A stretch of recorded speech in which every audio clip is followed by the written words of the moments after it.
Okay, hello. Welcome to week 2. Okay, so this week is fascinating, and I hope you enjoy it. So this week, you're going to read chapter 3, and what is it? I think it's American Federalism. I didn't put the title down, sorry. And then you're going to read the Northwest Ordinance. So, what is the Northwest Ordinance? That was the governing document. It was enacted, I think, in July of 1787. So, why is this important to note? So, it's because what is going on in July of 1787? In Philadelphia, it's the Constitutional Convention. They arrived in May, and they're going to be hammering through to get this Constitution. Finally, it gets sent to the Committee of Style and Arrangement in September of 1787. And so this Northwest Ordinance is sort of its insight into what was the function of government in 1787. And the reason, again, that it's important is because we are doing away with the Articles of Confederation, which was our first governing document, which you'll become more familiar with next week. And we are working to perfect our Constitution. So, the Northwest Ordinance is a very important document, and it's very important insight into government and thoughts on government. So that is this week. So you're going to read chapter 3, and please do the reading because you will see it in the midterm and the final. It's tied directly to the weekly readings. We have assignments that come from them too, but you really see them in the midterm and the final. And it's not good to read all that, week 8. And then read the rest for the final. That is it. You set yourself up for disaster. You need to be reading it as you go along, because in a way it's kind of like math. So government has evolved over time. You'll hear people talk about the Magna Carta, and that's from the year 1215.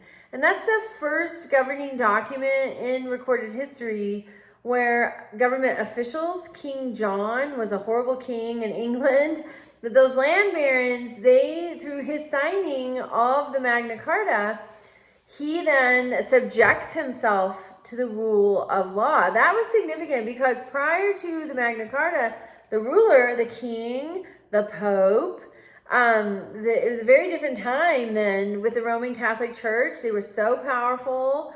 And kings, they were not subject to the law. So the Magna Carta is the first time that the ruling class is now subject to the law. That's significant.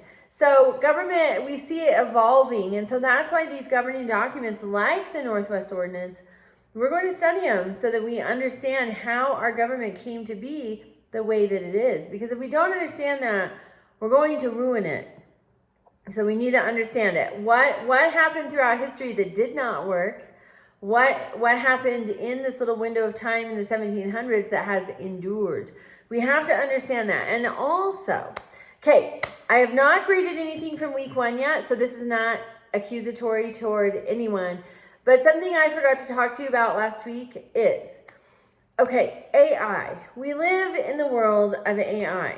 I do it myself. When I want to know something quick, I put in a little internet search, and that AI thing that comes up, it can look through everything that's ever been digitized ever and come up quickly with an answer. So, but you need to do your own reading. You need to do your own work. AI is very sophisticated. You can probably cheat your way through and not get caught. I mean, really, it's very sophisticated. Different ways of catching it, have trouble keeping up. It's so sophisticated. However, if that's a path you take, you really cheat yourself. Look, the next time you're out in public, maybe you're at school, maybe you're at a restaurant, maybe wherever you are, look at everyone. What are they doing? They have their phones and they're just scrolling, right? That's what everybody is doing. How many people do you see with books? I really encourage you to invest in yourself through reading books. And I'm not talking books on an app on your phone. I'm talking books. Eyes on pages that you physically turn. I promise you it will be so good for you. It will give you a chance to become interesting. Everybody who can only talk about what they see on their phones, they are not interesting. And Their brains are just being numbed. You want your brain to be alive and excited to work. That is what it was designed to do. You want to be doing the reading. You want to set yourself up to understand how to read something and then know what it means, and also what action needs to be taken. Also, AI is powered by the internet. What happens if you don't have it? We were traveling one time and we went up Wolf Creek, and we had decided that when we got to Del Norte, we were going to stop for fuel. And so we stopped for fuel at Del Norte. There's a gas station we love there. We always stop there. We go to the bathroom, we get snacks or a Subway sandwich or whatever. And then we can go, up the gun barrel to get to the Denver area.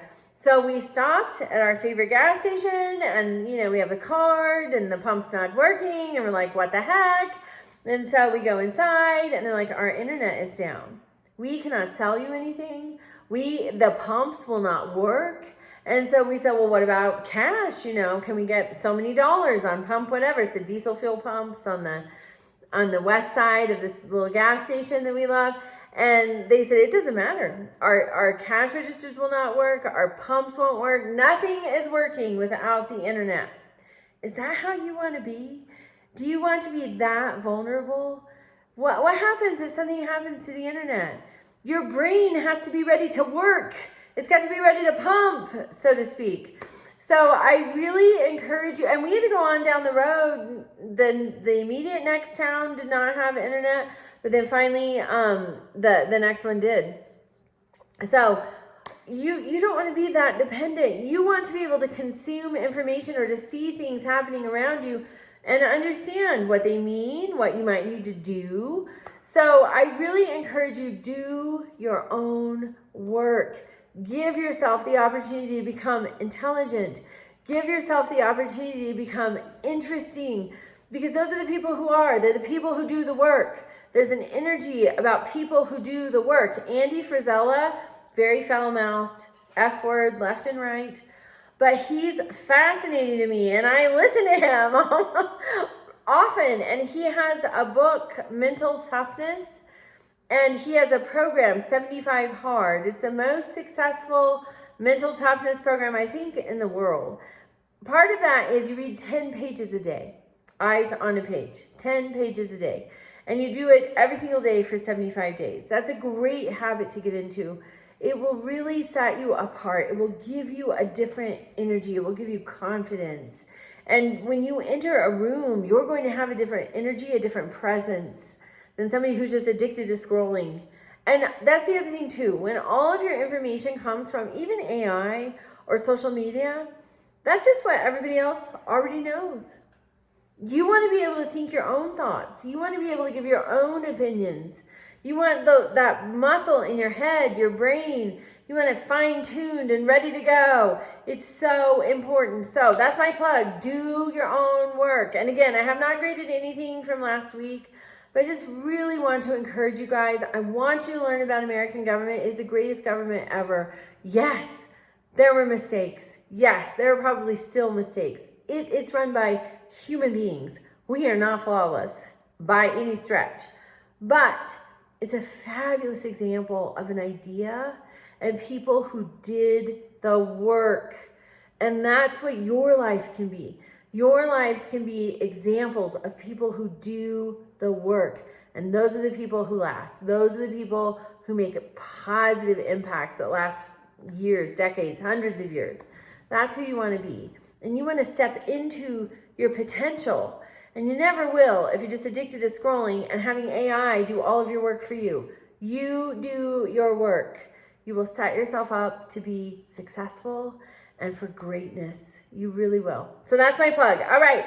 So you read chapter 3, read it, because also the assignments tie to the themes of the chapters. So do the reading. And then the Northwest Ordinance, the assignment this week is all about the Northwest Ordinance, and I hope you enjoy it. Also, the Indian Removal Act is linked. So remember, the Northwest Ordinance is written in 1787. It's enacted in July of 1787. In 1830, which is really not that long after, the Indian Removal Act becomes law. And so you're comparing, and all of these things are short. The Northwest Ordinance is short. The Indian Removal Act is short. Everything had to be written out in longhand, right? So they're not using unnecessary or extra words. These things are short and they're readable. When you come to words you don't know, look them up. It doesn't do any good to read something full of words you don't know. You have no idea what it means. Get in the habit of looking up words you don't know. I look up words all the time. I have a dictionary on my desk. I'm constantly putting words into my search engine. You put the word and then definition, and it'll come right up. Again, that AI, right? We can't get away from it, but we can do our own work. Okay, reach out with questions and have a wonderful week. I'm excited to see your work from week 1. Also watch that grade book, because if there's something, I will give you feedback. If you get a less than perfect grade, I will give you detailed feedback. So watch that feedback and reach out to me. All right, have a great week.